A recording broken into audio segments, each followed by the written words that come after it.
Number 1 flat bench barbell press. यह एक classic compound exercise है जिससे आपका पेक्टोरियल, शोल्डर और ट्राइसेप मसल टारगेट होता है। इसे परफॉर्म करने के लिए आप एक फ्लैट बेंच पर लेट जाए और बारबल को शोल्डर की चौड़ाई से थोड़ा वाइड ग्रिप से पकड़ ले। अपनी एल्बो को 45 डिग्रीज के एंगल पर रखते हुए बारबल को मिडल चेस्ट की ओर नीचे लाए और फिर चेस्ट मसल को स्क्वीज करते हुए बारबल को पूरा ऊपर की ओर प्रेस करें तो कुछ सेकंड होल्ड करें। इस पूरे मोमेंटम के दौरान आप अपने पैर को जमीन पर मजबूती से टिका कर रखे सही वेट का सिलेक्ट करते हुए इसके 3 से 8 और 10 से 12 रिपीटेशन करें। Number 2 land mini chest press. एक यूनिक एंगल के साथ इससे आपका अपर चेस्ट मसल बड़ा और आइसोलेट बनता है। इसकी शुरुआत करने के लिए आप लैंड मिनी यानी कि टी बार रो अटैचमेंट वाले बारबल की ओर फेस करके अपने घुटनों के बल बैठ जाए। बारबल के सिर को दोनों हाथों से चेस्ट के लेवल पर पकड़ ले। फिर बारबल को अपने चेस्ट से दूर तब तक ऊपर की ओर प्रेस करें जब तक कि आपका पूरा हाथ सीधा ना हो जाए। फिर धीरे धीरे उसे शुरुआती पोजीशन में लेकर आए। पूरे मोमेंटम के दौरान बॉडी को स्टेबल और कोर मसल को एंगेज रख के इसके आप 3 से 8 और 10 से 12 रिपीटेशन करें। Number 3 flat bench dumbbell fly. इस एक्सरसाइज से आपका चेस्ट मसल अधिकतर स्ट्रेच और स्क्वीज होता है। इसमें आप दोनों हाथों में लाइटवेट डंबल को लेकर एक फ्लैट बेंच पर लेट जाए और अपने हाथों को सीधा रखते हुए डंबल को चेस्ट के ऊपर पकड़ ले। एल्बो को हल्का सा बैंड रखते हुए डंबल को फ्लाई की पोजीशन में तब तक नीचे लेकर आए जब तक कि आपका चेस्ट मसल अच्छे से स्ट्रेच ना हो जाए। फिर डंबल को वापस शुरुआती पोजीशन में ऊपर की ओर लेकर आए तो चेस्ट मसल को स्क्वीज करें। सही फॉर्म और मसल को टारगेट करने के लिए आप इस एक्सरसाइज में लाइटवेट डंबल का ही इस्तेमाल करें।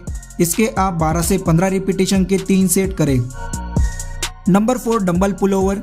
इससे आपके लोअर चेस्ट के साथ साथ लैट्स और ट्राइसेप मसल टारगेट होता है। इसमें आप क्रॉस बॉडी से एक फ्लैट बेंच पर अपर बैक और शोल्डर के सपोर्ट से लेट जाए और दोनों हाथों से अपने चेस्ट के ऊपर एक डंबल को पकड़ ले। फिर डंबल को अपने सिर के पीछे से नीचे ले जाए तो लोअर चेस्ट को स्ट्रेच करें और डंबल को अपने चेस्ट के ऊपर शुरुआती पोजीशन में लेकर आए। एक बेटर रेंज ऑफ मोशन के लिए आप अपने हिप्स को अपने शोल्डर से थोड़ा नीचे रख के इसके 3 से 8 और 10 से 12 रिपीटेशन करें। Number 5 Smith machine incline press. सही फॉर्म और स्टेबिलिटी के साथ अपर चेस्ट को टारगेट करने के लिए यह एक ग्रेट एक्सरसाइज है। वीडियो में दिखाए मुताबिक स्मिथ मशीन के बीचों बीच एक इंक्लाइन बेंच पर लेट जाए और मशीन के बारबल को शोल्डर की चौड़ाई से थोड़ा वाइड ग्रिप से पकड़ ले। धीरे धीरे बारबल को अपर चेस्ट तक नीचे लाए और उसे तब तक ऊपर की ओर प्रेस करें जब तक कि आपका पूरा हाथ सीधा ना हो जाए।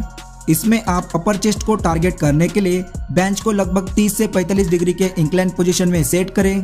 इसके 10 से 12 रिपीटेशन के 3 सेट करें। Number 6 highs to low cable fly. इससे आपके चेस्ट का लोअर पार्ट टारगेट होता है। तो सबसे पहले आप केबल मशीन के सबसे ऊपरी लॉक पर डी हैंडल को अटैच करके दोनों हाथों से हैंडल को पकड़कर मशीन के बीचों बीच एक कदम आगे बढ़कर खड़े हो जाएं। एल्बो को हल्का सा बैंड रखते हुए हैंडल को एक साथ नीचे अपने सामने की ओर खींचे तो लोअर चेस्ट को स्क्वीज करें और फिर धीरे धीरे हैंडल को शुरुआती पोजीशन में लेकर आए। काफी अच्छी एक्सरसाइज है। आप इसमें लाइटवेट का ही इस्तेमाल करें। इसके भी आप 12 से 15 रिपीटेशन के 3 सेट करें। Number 7 low to high cable fly. पूरे चेस्ट मसल की डेफिनेशन को इम्प्रूव करने के लिए इससे आपका अपर चेस्ट मसल टारगेट होता है। पिछली एक्सरसाइज की तरह इसमें आपकी फॉर्म रहेगी। सिर्फ आपको इसमें हैंडल को मशीन के सबसे लोएस्ट लॉक पर सेट करके परफॉर्म करना है। जब भी आप हैंडल को अपने चेस्ट के सामने ऊपर की ओर खींचे तो कुछ सेकंड होल्ड करें, अपर चेस्ट को स्क्वीज करें, फिर धीरे धीरे हैंडल को शुरुआती पोजीशन में नीचे लेकर आए। इस पूरे एक्सरसाइज के दौरान आप अपने एल्बो को हल्का सा बैंड रखें और अपने बैक को सीधा और चेस्ट को ऊपर रखें। इसके भी लाइट वेट के साथ 3 से 8 और 12 से 15 रिपीटेशन करें।